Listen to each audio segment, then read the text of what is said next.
তো এইবার কি অহংকার হয়েছে আপনারা জানেন, একেবারে ভাগবতের মুখ থেকে সবিক মুনি ধ্যান করছে। আর মহারাজ পরীক্ষিত হরিণ শিকারে গিয়েছিলেন। তৃষ্ণার্ত হইয়া যখন এসে জল জল বলে চিৎকার করেছিলেন, কোথাও জল দেওয়ার কেউ ছিল না। কিন্তু আমাদের সনাতনীদের ত্রিসন্ধ্যা গায়ত্রী জপ করতে হয়। কয় সন্ধ্যা? কয়বার? সন্ধ্যা। ত্রিসন্ধ্যা মানে কি? ত্রিসন্ধ্যা মানে কি? সন্ধ্যা তো একটা, সন্ধ্যা কয়টা? ত্রিসন্ধ্যা বলা হলো কেন? এটারও কায়দা আছে। সনাতন ধর্মটাই দর্শনের উপরে, প্রত্যেকটা কথা দর্শন। বুঝি না তাই খুঁজি না, আর খুঁজি না তাই বুঝি না, বুঝলে কিছু খুঁজতাম আর খুঁজলে কিছু বুঝতাম। সনাতন ধর্মে ত্রিসন্ধ্যা মানে, সন্ধ্যা মানে কি? এই সূর্য চলে গেলে ওটা নাই, বলছে তোমার জীবন সন্ধ্যা। অর্থাৎ তুমি যখনই ভগবানকে স্মরণ করতে বসবে, ভাববে যে আমার আর বেলা নেই, বেলা চলে গেছে। এই জন্য 3 বার মৃত্যুকে স্মরণ করে তুমি ভগবানকে স্মরণ করো। এজন্য ত্রিসন্ধ্যা। তো দুপুরে আহ্নিক করতে বসেছে, সন্ধ্যা করতে বসেছে কে? সৌমিক মুনি। ঠিক এমতই অবস্থায় মহারাজ পরীক্ষিত জল জল বলে চিৎকার করছে। তবে প্রশ্ন আসবে, হরিণ শিকার মানে হরিণকে মারা, তাই মহারাজ পরীক্ষিত তো ধার্মিক হলে পরে হরিণ শিকার করবার গেলেন কেন? তাহলে কি মাংস তিনি খেতেন? হ্যাঁ, দাপর যুগে মাংস খেতেন, অনেকে খেত, অনেকে খেত না। আবার আর একটা লজিক আছে, তৎকালীন সময় রাজরাজারা বীরত্ব প্রকাশ করতে হলে হরিণ শিকার করে বীরত্ব প্রকাশ করতে হতো। অর্থাৎ হরিণ হচ্ছে সবচেয়ে প্রাণীর মধ্যে খুব দ্রুতবাজ, চতুর, চালাক। তাকে বধ করা বড় কঠিন। সে একটা শুকনো পাতা পড়লে তার কানে এই শব্দটা চলে যায়। কথাটা খেয়াল রাখতে হবে, একটা শুকনো পাতার মরমরানি শব্দটা তার কানে চলে যায়, পড়লে, বাতাসে পড়লেও। এত তীক্ষ্ণ শ্রবণ শক্তি। তাহলে তাকে বধ করতে হলে, তাকে শিকার করতে হলে আমার কতটুকু তীক্ষ্ণ হতে হবে? এজন্য তৎকালীন সময় রাজরাজারা হরিণ শিকার করে।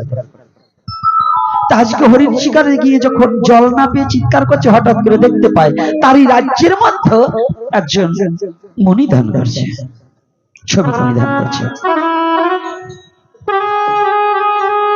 তার আগের কথা বলবো না, কলিকে যখন ছেড়ে দিয়েছিল, এই কলি সেদিন বলেছিল, মহারাজ আজ আমাকে ছাড়লে কি হবে, আমি কলি আপনাকে ছাড়বো না।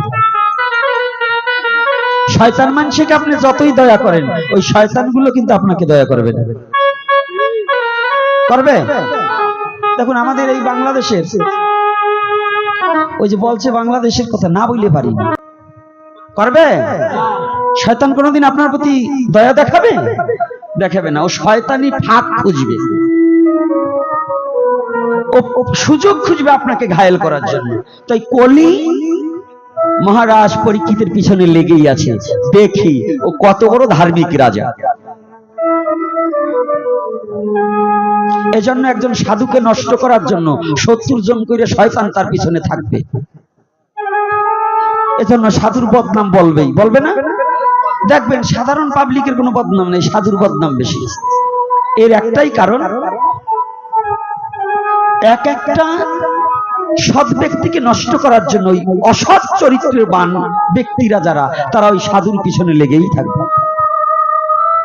এটা কিন্তু স্মরণ করে রাখতে হবে। আজকে যখন মহারাজ পরীক্ষিত একটু অহংকার করেছে, কি হ্যাঁ আমার রাজ্যে বসবাস করে তুমি ধ্যান করছো, আর আমি জল জল বলে চিৎকার করছি, আমাকে জল দিচ্ছ না। এই যে আমি অহংকার, আমার রাজ্যে, যখন এই কথাটা হলো আমার রাজ্যে, তখনই কলি পিছনে এসে দাঁড়িয়ে গিয়েছে। তো এইবার কলি যদি আসে, কলি আসলে পরে কি বাবা, কি থাকে? ভালো মন্দ জ্ঞান থাকবে। যেগুলোর ঘাড়ে কলি চাপে, দেখবেন এই বয়স্ক লোকগুলো না, কিছু কিছু বয়স্ক লোক আছে, সবাই না, সবাই না, যেগুলোর ঘরে কলি চাপছে দেখবেন তারা হরি নাম করবে না, জপমালা ধরবে না, হরি সবাই যাবে না, ওই চার শয়তান বসে আছে, ওই হাতে হরি নামের মালা ওঠে না, কিন্তু মন্দিরের বারিন্দায় বসে তাস খেলায়। আছে না? আছে। কথা বলে না, কথা না বললে তো বুঝি আপনারাই ইয়ে করেন না, এখানে নাই। ও এই বাহাদুরপুরে নাই না? না না, এখানে সবাই ভালো ভালো আছে। এক গ্রুপ গায়ে নাই আর এক গ্রুপ গায়ে আছে। যদি থাইকে থাকে ওই শয়তান কটারই বলছি, তারা বয়স হয়ে গেছে, হরি নামের মালাবাদ দিয়ে তাস খেলে, ওই কয়টাই বড় শয়তান, কলির ভাইরা। আস্তে কি মাঝে মাঝে গাই দিয়ে সেটা দিতে হবে না? কি দেবো কিনা বুঝছো? তোমরাও কিন্তু একদিন বুড়ো হবা, ওই সময় জন্য আবার খেইলো না। রাধে রাধে। তো এইবার যখন কলি পিছনে থেকে এসে যখন ওই মহারাজ পরীক্ষিত বলছে, আমার রাজ্যে বসবাস করে তুমি আমাকে জল দিলে না। যখন গরম হয়েছে, কলি মায়ার দ্বারা একটা মৃত্যু তক্ষক যে পথ দিয়ে মহারাজ পরীক্ষিত যাবে ওখানে রেখে দিয়েছে। আচ্ছা, মৃত্যু তক্ষকটা পেল কোথায়? আচ্ছা বলুন তো, যদি কোনো বক্তাকে জিজ্ঞাসা করা হয়, সারা জীবন আমরা শুনেছি ভাগবত বক্তারা বলছেন যে শৌভিক মুনির গলে মহারাজ পরীক্ষিত মৃত্যু তক্ষক পেঁচিয়ে দিয়েছে, মানে তক্ষক মানে সাপ। আচ্ছা, ওই সাপটা ওইখানে মরা আসলো কোথা থেকে? মারলো কে? কি প্রশ্ন আসবে না? তীক্ষ্ণ ব্রেনের লোকগুলো যারা, এগুলো কথা হয় যে যারা কবি গান গায় না, ওদের এখন তার কবি নাই, এখন হলো 60 মিলের কবি। এখন আর কবি নাই, এখন হলো পালা হয়েছে কি জানেন? মধু ভক্ত, হরি ভক্ত আর কৃষ্ণ ভক্ত, মানে দুটির দ্বন্দ্ববাদায় থেকে যাবে, এই হইলো পালা। এখন আর কবি গান যেখানে যাচ্ছি এই একই কবি গান, কি মতুয়া আর কৃষ্ণ ভক্ত। ওরা যে কি জুইত পায়, মানে ওই শয়তানরাই পালা দিয়ে দুই দলের মধ্যে এমন এক দ্বন্দ্ব বাধায় ঠিক যায়, পরের দিন সকালে মতুয়া কৃষ্ণ ভক্ত দেখবে না, আর কৃষ্ণ ভক্তরা মতুয়া দেখবে না, মারামারি লাঠালাঠি হয় না? কি বাবা হয়েছে না? এইগুলো নয়, আগের কবিরা ফলো করতে যে লীলাটা কোথায় বললো, এই লীলার কোন বস্তুকে টান দিলে পরে, বিশদ আলোচনা বেরোলে পরে লোক জ্ঞানী হতে পারে, ভক্তি হৃদয় করতে পারে, এটা ছিল কবিদের আগের নির্ধারণ। আর এখনকার নির্ধারণ হচ্ছে যে যত নিন্দা মন্দ করে বাহা বাহা নিবার পারে। এইবার কলি যখন মায়ার দ্বারা মৃত্যু তক্ষক রেখেছে, মহারাজ পরীক্ষিত যখন যাচ্ছে না, হঠাৎ করে সম্মুখে দেখে মৃত্যু তক্ষক। এইবার দুটো কথা জেগেছে, প্রতিটা জিনিসের একটা ভালো একটা মন্দ আছে, আছে না? ধর্ম কাজ করে, অধর্ম বিশ্বে যেমন উপকারও করে ক্ষতিও করে, ক্ষেত্র বিশেষ ক্ষতি, ক্ষেত্র বিশেষ উপকার। কি করে? মহারাজ পরীক্ষিত প্রথম ভাবলেন আমি ওনাকে শাস্তি দেব, এতে পাপ হয়েছে। পরক্ষণে ভাবলেন, আহা, আমাদের সনাতন ধর্মে আছে, যদি কোনো অতিথি কারো গৃহে আসে, ওই অতিথি যদি অনাহারে চলে যায়, সে যদি এক গ্লাস জল না পায়, তাহলে ওই গায়রস্থ কর্তার যত পুণ্য আছে সব নষ্ট হয়ে যায়। কি নষ্ট হয়ে যায়? পুণ্য নষ্ট হয়ে যায়। তাই মহারাজ পরীক্ষিত বানের মাথায় করে শৌভিক মুনির গলে মৃত্যু তক্ষকটা পেঁচিয়ে দিল। সংক্ষিপ্ত, মানে এত বিস্তারিত আলোচনা আমি এখন করতে পারবো না, আরো একদিনের ভাগবতে আমার পোষায় না, তবু আপনাদের অনুরোধে আসতে হয়। একদিনের ভাগবতে আমারও পোষায় না, আপনাদেরও পোষায় না, পোষায়? এইবার যখন পেঁচিয়ে দিয়ে চলে গেছে, সাত ছিল আমি রাজা, আমি শাস্তি দেব, এটা সাত। যখনই অন্তপুরে ঢুকেছে না, এইবার মহারাজ পরীক্ষিতের ভিতর আগুন জ্বলে উঠেছে। বিবেকবান ব্যক্তি কখনো অন্যায় করে অনুশোচনা অনুতপ্ত ছাড়া আনন্দে থাকতে পারে না। যারা বিবেকবান মানুষ, আর পৃথিবীতে মনুষ্য জাতির সবচেয়ে বড় আদালত হচ্ছে মানুষের বিবেক। রাজা মহারাজ পরীক্ষিত ছোট মহারাজ পরীক্ষিত খুব অনুতপ্ত হচ্ছে, একই আমি কি না কাজ করছি, আমি একজন রাজা হয়ে একজন সাধুর গলায় মৃত্যুতক্ষক পেঁচিয়ে দিয়ে আসলাম, না জানি আমার জীবনে এই পাপে আমার কি হবে, কোন গতি হবে, কোন অভিশাপ হবে। একবার ঘরে যাচ্ছে, একবার বাইরে যাচ্ছে, আর এদিকে শৈমিক মুনির পুত্র শৃঙ্গী মুনি খেলা করছে নদীর তটে। একজন বালক এসে দেখতে পায়, জল পিপাসা লেগেছে, ঘরে এসে দেখতে পায় শৈমিক মুনির গলে মৃত্যুতক্ষক পেঁচে। ওই বালক গিয়ে বলছে করতালি দিয়া, আহা শৃঙ্গী, তোমার বাবা নাকি বড় মুনি হয়েছে, বড় ধ্যানী হয়েছে। বলছি কেন? বলছে সবাই ধ্যান করে জীবিত সর্পকে আনে, আর তোমার বাবা মৃত্যু সর্প গলায় পেঁচিয়ে ধ্যান করছে। বলুন, পুত্রের সামনে যদি পিতার নিন্দামন্দ বলে, সেটি কি সয়ে নেওয়া যায়? কি গো বাবা, নেওয়া যায়? যায়। আস্তে দাঁড়া দি বাবা, তোর এত বাতাস নিয়ে তো টেস্ট পাইছে, জম্বের বাজাইতেছে না, টেস্ট পাইছে। একটু শোনেন কথাটা কি বলতেছি। আমি যখন বলছি যে যায়, ওরা বুঝবে না যে আমি কি বলতে চাই। অর্থাৎ এখন বাবার নিন্দা মন্দ বউতে যখন কয়, মার নিন্দা মন্দ বউতে যখন কয়, এটা বেশ কিনা দিয়ে বউ তালে হ দেয়। সকালবেলা কয়, বাবা আমার হাড়িতে তোমার ভাত নাই। তাই এগুলো কি শোনে না? শ্বশুর বাড়ির লোক যখন ছেলের কানে বলে তোমার বাবা আমার মায়ের এই এই বলে, সেই সময় যদি বলে তোমার মায়ের আমি নিছি বিয়ে করে, আমার মা বাবার সেবা যদি না করতে পারে, তাহলে তোমার বাড়ি থাক, আমি হাঁটলাম, থাকলো ঝোলা চললো ভোলা। যদি এইরকম গরম দেয়, তাই শাশুড়ি ভয় পায় না? আর এই যে কয়টা বউ ভক্ত বাবারা আমার না, না বলবো না, থাক, না থাক, আজকে আর বলবো না। বাবারা কি বলেন? থাক, বলবো না। তা ভাবছেন নাকি না বললে যাবো? আমি কি না বলালো? আজকে যখন কায়দা পাইছি, দুই সাইডে উঠে আইটি গেলে আমার কি, দুই সাইডে চলে যাবে। যাও, সত্য কথা তো বলবো। জানি রাখো, আজকে বাবা মা কত বড় প্রয়োজনীয়তা, এইটা একটু বুঝতে হবে। তাহলে এই জন্য এখানে আলোচনাটা কেন আসলেন একটু ভালো করে শুনুন। পিতার নিন্দা পুত্র কখনো, সব পুত্র কখনো মাতা পিতার নিন্দা শ্রবণ করা, কিছু নিন্দা আছে শ্রবণ করা যাবে না।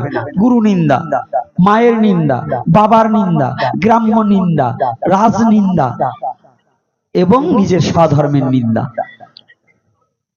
আর ভজনের ক্ষেত্রে গেলে গীতা ভাগবতের নিন্দা, বৈষ্ণব নিন্দা, গুরু নিন্দা, হরি নামের নিন্দা, এগুলো শ্রবণ করা কি যাবে? রাধে রাধে যাবে? তাহলে বুঝতে পেরেছি। এইবার শৃঙ্গী মুনি তো ক্রোধান্বিত হয়ে গেছে। আমাদের মতো ছেলে না তো, আমাদের মতো না।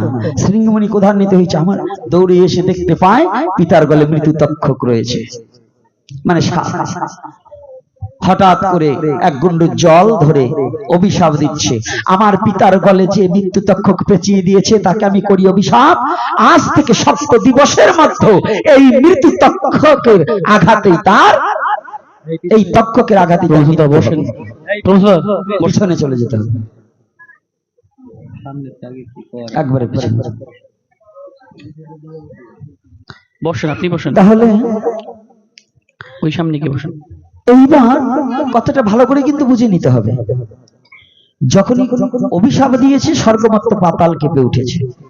কাপার সাথে সাথে শৃঙ্গী মুনি ধ্যান, এই শৈমিক মুনি ধ্যান ভেঙে গেছে। শৈমিক মুনি দেখলেন একই, ধ্যান করে দেখে পুত্র সন্মুখে দাঁড়িয়েছে। বলছে বাবা কি হয়েছে? বলছে আমি অভিশাপ দিয়েছি। কাকে? বলছে তা বলতে পারবো না, কিন্তু আপনার গলে যে মৃত্যু তক্ষক পেঁচিয়ে দিয়েছি তাকে।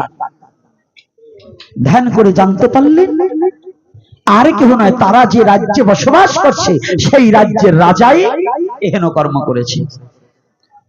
বসেন বসেন, দক্ষিণে পরে দিয়ে নে, 10,000 দিয়ে নে, বসে। পিছন থেকে আসতে হবে, সামনে থেকে না।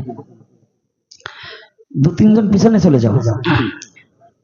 আর কথা হরিকথা চলবে, আর হরিকথার মধ্যে যার দক্ষিণা দেওয়ার ইচ্ছা হয় তারা দেবে, পিছন থেকে আসবে, সামনে থেকে কালেকশন করবে না। আর হরিকথা চলবে, চলে যাবে, কেউ উঠবে না সামনে, কিন্তু কেউ উঠবে না আর কথা বলবে না। সামনে আর একটু কথা বলেই বিশ্রাম দিয়ে দেবো। এইবার এদিকে মহারাজ পরীক্ষিত একবার ঘরে একবার বাইরে যাচ্ছে। সৈনিক মুনি দেখলেন আমাদের রাজাই করেছে। পুত্রকে বললেন, বাবা, পিতামাতা তো পুত্রের কোনো অপরাধ লয় না, তুমি রাজাকে ক্ষমা করে দাও। বললেন, না পিতা, হাত থেকে ধনুক থেকে বাণ যদি একবার চলে যায়, সেই বাণ যেমন ফিরিয়ে আনা যায় না, ততরূপ একবার বাক্য ব্রহ্ম যদি বেরিয়ে যায়, তাকে আর ফিরিয়ে ঘরে আনা যায় না। তাহলে একটা কাজ আছে, তুমি সংবাদটা পৌঁছিয়ে দাও। সৈনিক মুনির শিষ্য গৌরমুখকে পাঠিয়ে দিলেন। পরের দিন হে গৌরমুখ এদিকে ঘরে একবার বাইরে একবার আসছে। যখনই বাইরে এসেছে হঠাৎ করে দেখতে পায় গৌরমুখ দাঁড়িয়েছে সানুমুখে, কিন্তু সজল নয়নে, নয়ন দুটো জলে ভরা।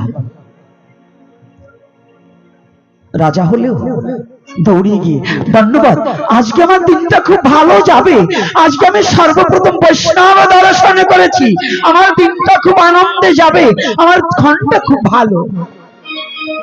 জয় শ্রী রাধে। আজকে আমার দিনটা খুব ভালো। যখন এটা মনে করে দণ্ডবোধ করেছে, বলছে, গৌরমুখ কি হেতু আগমন? গৌরমুখ কাঁদছে। আমি কি করে রাজাকে বলবো, কি করে এটা সম্ভব?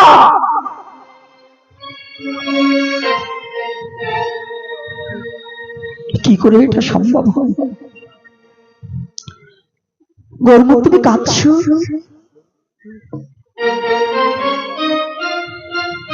মহারাজ, যে কথা আমি একটা সংবাদ নিয়ে এসেছি, কিন্তু যে সংবাদ আপনাকে আমি দিতে পারছি না। কেন?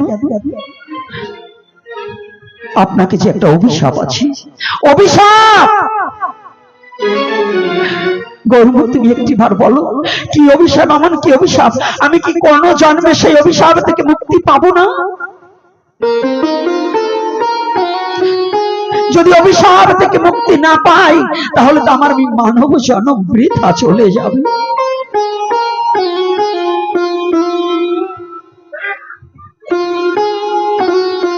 মহারাজ, আপনি সৈনিক মুনির গলে যে মৃত্যু তক্ষক পেঁচিয়ে দিয়েছেন, তার পুত্র আপনাকে অভিশাপ দিয়েছে, আজ হতে 7 দিবসের মধ্যে আপনার এই তক্ষক আঘাতে মৃত্যু হবেই হবে।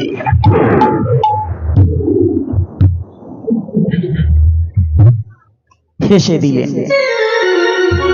গৌরমুখ ভাবলেন, অভিশাপকে বুঝি তুচ্ছ করলেন। মহারাজ বলছে, গৌরমুখ এই কথা? বলছে, হ্যাঁ। বলছে, এটা তো বড় আনন্দের কথা, জানো? তবু আমার পরম আনন্দ। জগৎ জীব কখন আসে আর কখন যায়, কখন কার মৃত্যু হবে কেউ জানে না। আমি তবু জানলাম আমার আরো 7টা দিন আয়ুষ্কাল আছে। তবে যখন আয়ুষ্কাল আছে, আমি আর ঘরে ফিরে যাব না।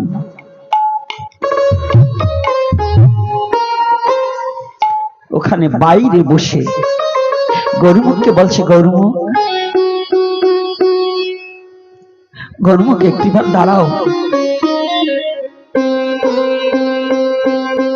আমি তো আর জীবনে কোনোদিন, আমি তো 7 দিবসের মধ্যে চলেই যাব, কিন্তু আমার দ্বারা তো আর কোনোদিন তোমাদের মতো বৈষ্ণবের সঙ্গ হবে না। জীবনে তো আর তোমাদের মতো বৈষ্ণবের চরণধূলি আমার শিরে ধারণ করা হবে না। তুমি একটিবার দাঁড়াও।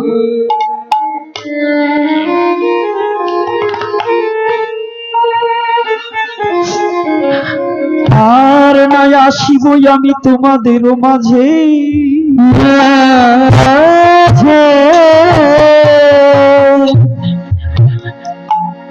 চলিয়া যাইব আমার আপন কাজে।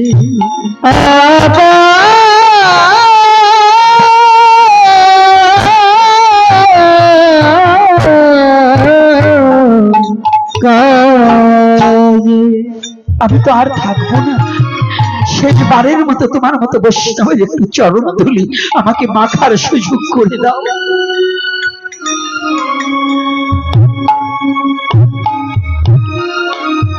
মহারাজ পরীক্ষিত প্রণাম করলেন।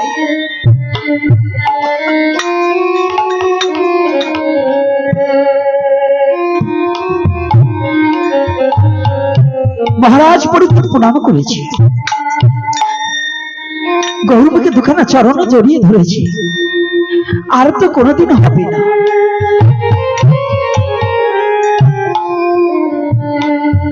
আমাকে একটু কৃপা করে তোমার চরণ ধরে আমার শিরে দাও।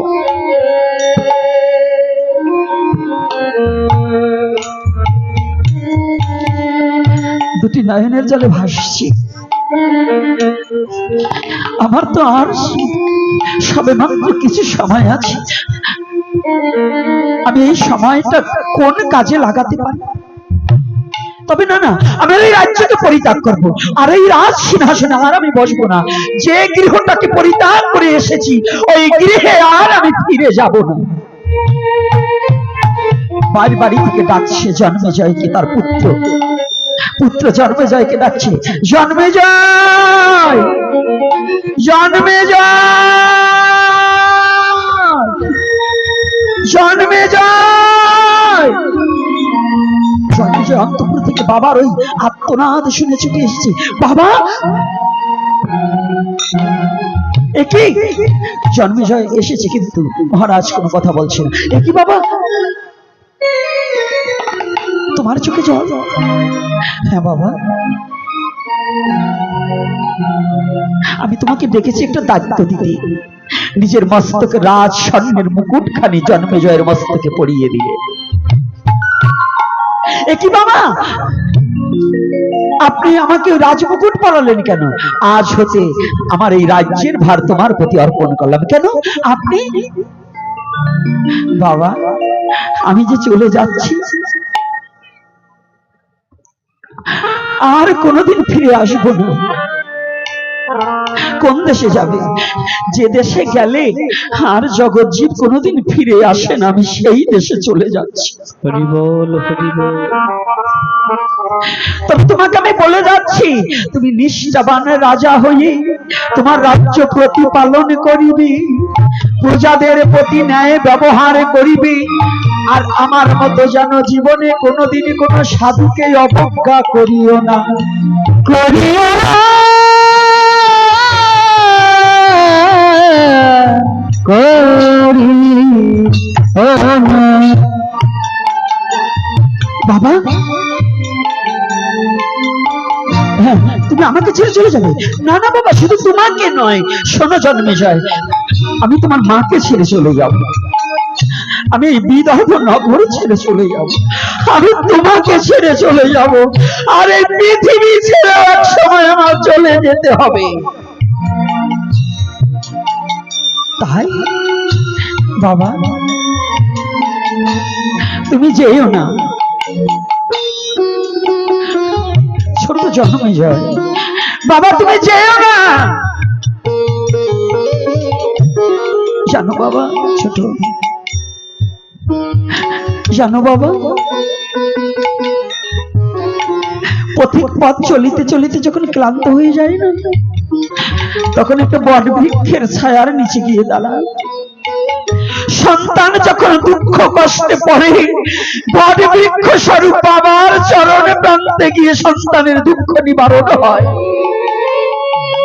যে সন্তানের বাবা থাকে না, তার দুঃখ বোঝার মতো জগতে আর কেউ থাকে না।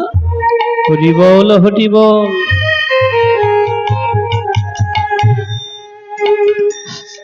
তুমি আমাকে ফেলে চলে যেও না, আমাকে ফেলে যেও না। জন্মেজয়কে বুকে জড়িয়ে ধরলে।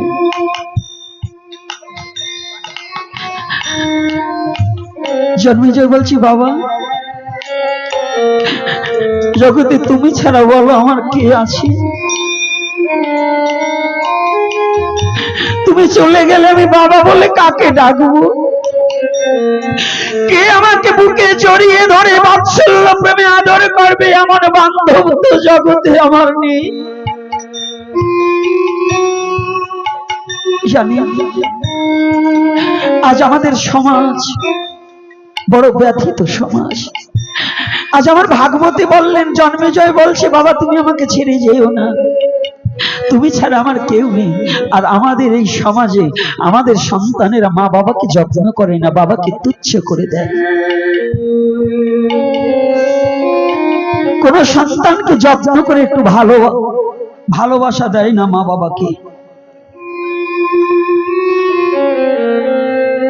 জয়নিতাই, প্রসাদের ব্যবস্থা আছে, না পেয়ে কেউ যাবেন না, কিন্তু একটা গান মনে পড়ে গেছে, গানটাকে না বলে পারছি না, তাই কৃপা করে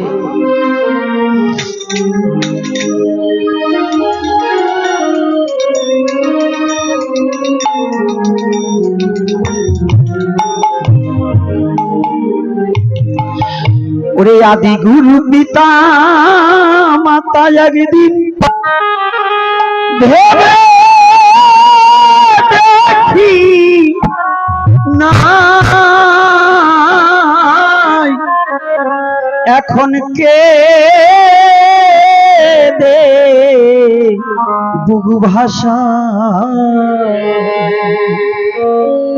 হরি গুরু পিতা মাতা, ওরে পিতা মাতা, আমি আগে বুঝি নাই, আমি আগে বুঝি জয়নিতাই গৌর হরি নাই।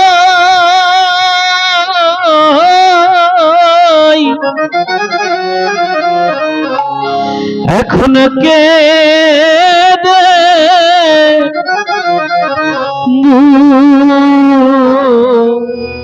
বুগু ভাষাই। ওরে পিতা মাতা, ওরে সেবা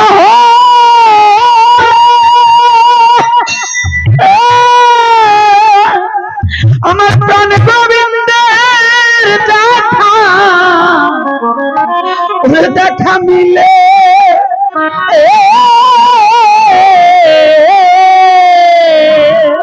আরে পিতা মাতা,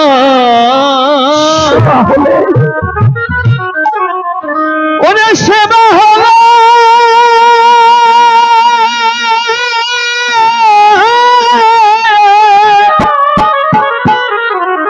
প্রাণ গোবিন্দের দেখা মিলে, আমার প্রাণ গোবিন্দের দেখা,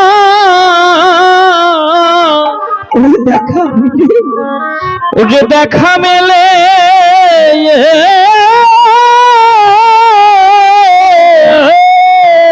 ওরে ও সেই পিতা মাতার চরণ একদিন পূজা করি না, একদিন সেই পিতা মাতার চরণ পূজা করি না, আমি পূজা করি না।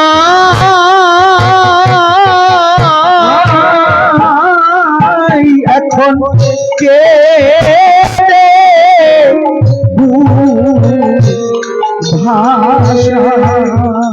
পিতা মাতা, আর পিতা মাতা আদি গুরু, ওরে আদি গুরু, আগে বুঝি নাই, আমি আগে বুঝি নাই। এখন কে রে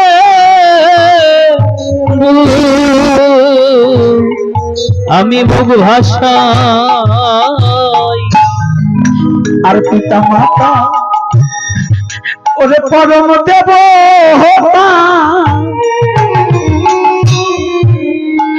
তাদের মনে কত দিয়েছি, আমি দিয়েছি ব্যথা, এখন মনে পড়ে সে কথা। আরে পিতা মাতা, পরম দেবতা, পরম দেবতা, ওরে পরম দেবতা, তাদের মনে কত দিয়েছি ব্যথা, তাদের মনে কত দিয়েছি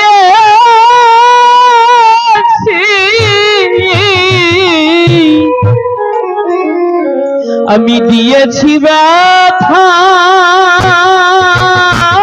মনে পড়ে সেই কথা, ওরে এখন মনে পড়ে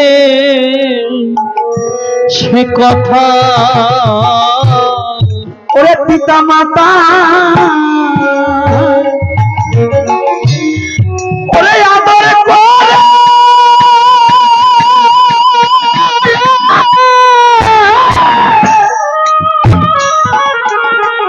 ওরে আমায় এনেছিল এই আমার এই সংসারে,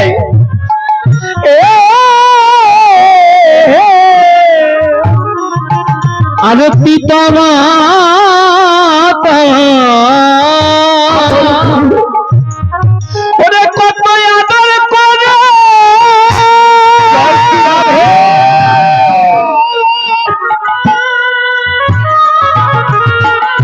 এনেছিল এ সংসারে, আমায় এনেছিল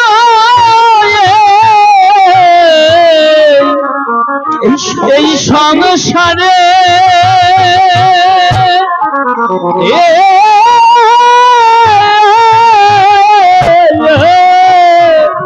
ওরে আমি সেই পিতা মাতার জন্য আজ কিছু পারি না, আমি সেই পিতা মাতার জন্য আজ কিছু করি নাই, আজও কিছু করি, কিছু করি না।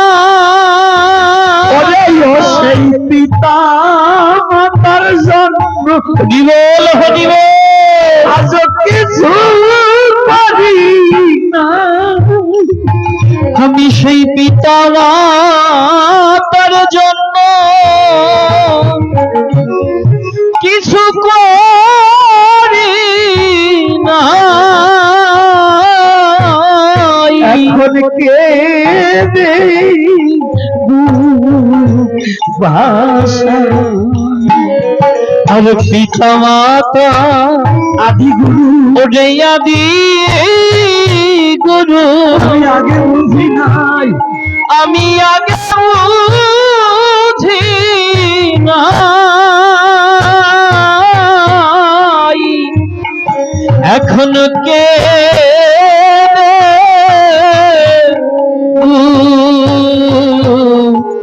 গগু হাসাই আমার জীবনে ওরে সব সাধনা গৌর হরিবল। আমার মা বাবা ওই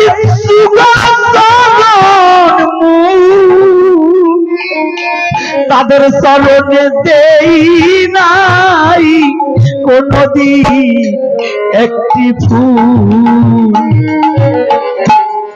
আমার জীবনে সব সাধনা ওরে সব সাধনা আমার পিতা মাতার চরণে দুগল ফুল, পিতা মাতার চরণ যুগল, ওই চরণ যুগল তাদের চরণে জীবনে দেই নাই ওই চরণে একদিন দেই নাই একটি ফুল। ওরে মা বাবা যা ওরে নাই রে ঘরে,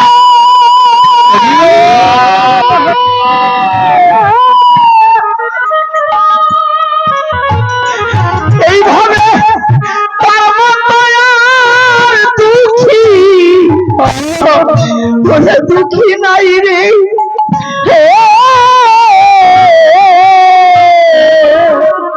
আরে মা বাবা যা নাই রে ঘরে,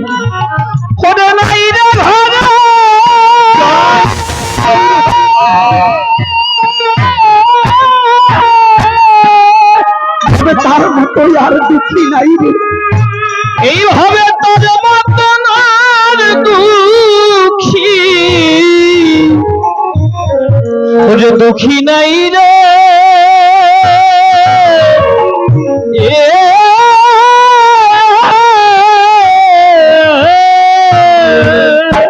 ওরে যাদের আশীর্বাদে পুত্র গোলকে পায় ঠাই, ওরে যাদের আশীর্বাদে পুত্র ওই গোলকে পায় ঠাই। যাদের আশীর্বাদ, মা বাবার আশীর্বাদ ভিন্ন কখনো সাধু হওয়া যায় না, মা বাবার আশীর্বাদ ভিন্ন কখনো কোনো সাধনায় উত্তীর্ণ হওয়া যায় না। প্রতিটা মা বাবার আশীর্বাদের প্রয়োজন আছে। তাই সাধু একজন লেখক তার লেখনীর মধ্য দিয়ে বললেন, যাদের আশীর্বাদে পুত্র গোলকে পায় ঠাই। আর আজকে আমাদের সমাজে দুর্বুদ্ধির কারণে প্রতিটা গ্রামে 2-4-10 জন করে মা বাবা অবহেলায় পড়ে আছে। আমি অনুরোধ করবো আজকে এই নিশিতে, এই বাহাদুরপুরে যাদের মা বাবা আছে, যেদিন থাকবে না সেদিন বুঝবে